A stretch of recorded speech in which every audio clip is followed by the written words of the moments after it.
novenang ito ay hatid sa inyo ng Ave Maria Philippines.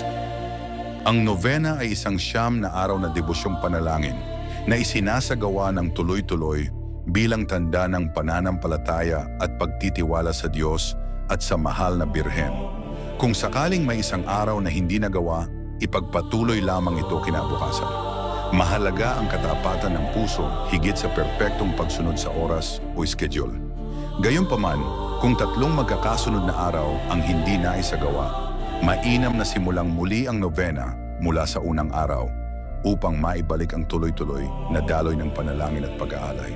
Hindi ito isang parusa, kundi paanyayang ibalik sa puso ang disiplina, debosyon at pagmamahal na inaalay natin sa Diyos at sa mahal na Ina. Ang pinakamahalaga ay ang taos-pusong pagdasal at pananatiling tapat sa debosyon. Ngayon, simulan natin ang pang-apat na araw. Santa Maria. Sa ngalan ng Ama, ng Anak at ng Espiritu Santo. Ika-apat na araw, kagalingan. Maikling pagninilay. Si Maria ang ina ng kagalingan. Si Maria ang tumathanglaw sa mga may sugat, katawan, isip o espiritu. Sa kanyang pamamagitan, humihiling tayo ng kagalingan, kalusugan, kapahingahan at paghilom ng mga pusong nasaktan.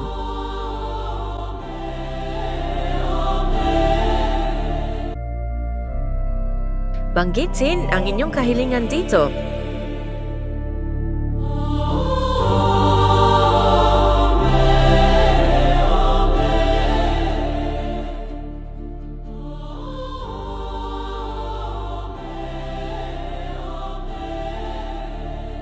Ina ng laging saklolo, narito ako, isang makasalanan, sa iyong harapan.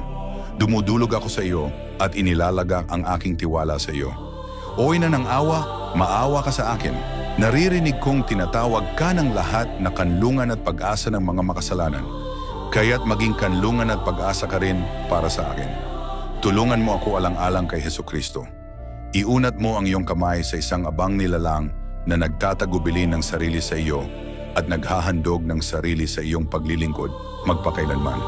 Pinupuri at pinasasalamatan ko ang makapangyarihang Diyos na sa kanyang awa ay iginawad niya sa akin ang pagtitiwalang ito sa iyo, isang tanda ng aking kaligtasan. Maria, ina ng kahabagan, tulungan mo ako. Ina ng laging saklolo, huwag mo akong hayaang mahiwalay sa aking Diyos. Pangwakas na gabay. Ina ng laging saklolo, ipanalangin mo kami. O Maria na ipinaglihi ng walang kasalanan, ipanalangin mo kami na dumudulog sa iyo. Amen.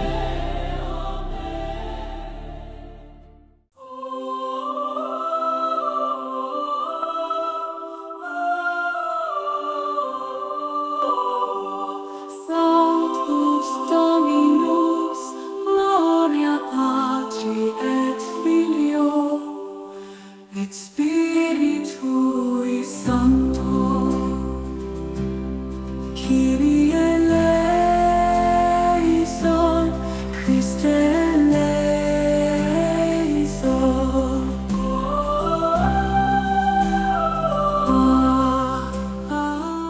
Ama namin sumasalangit ka, sambahin ang ngalan mo, mapasa amin ang kaharian mo, sundin ang loob mo dito sa lupa para nang sa langit.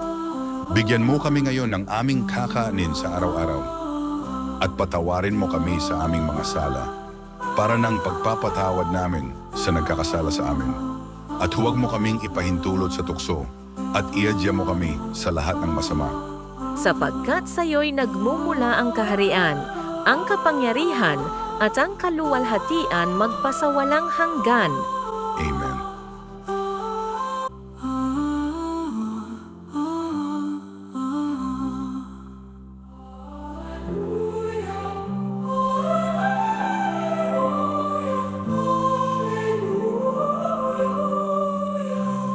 Sanctus, Sanctus, Sanctus Dominus Deus Sabaoth, Gloria in excelsis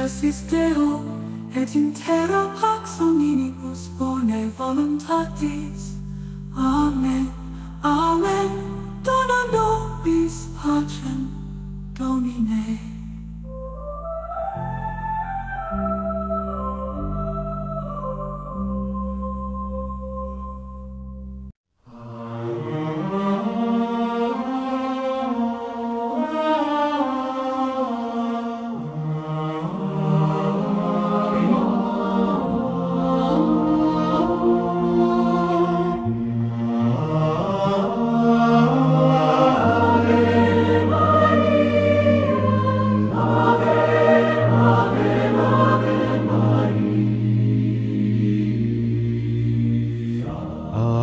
Panginoong Maria,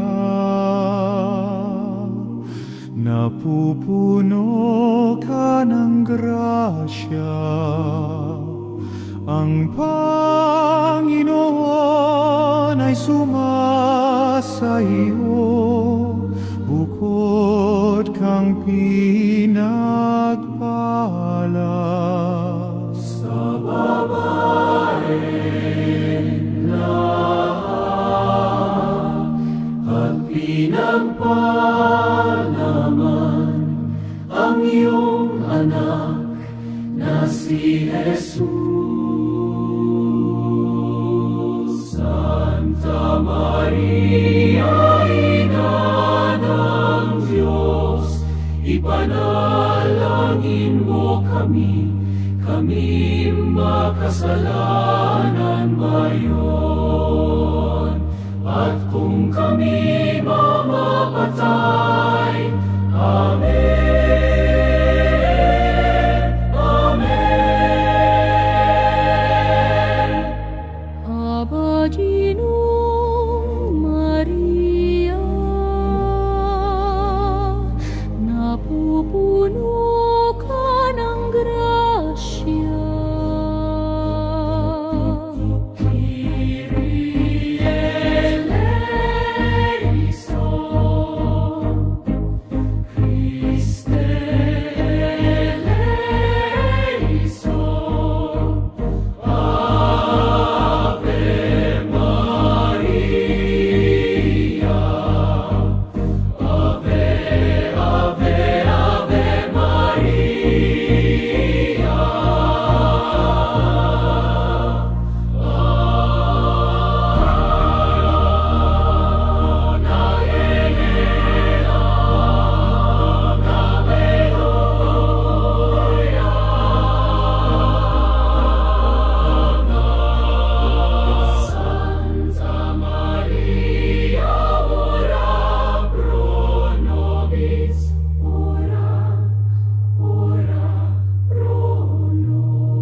May the glory of God be with you always. May his love and grace shine upon you forever. Amen.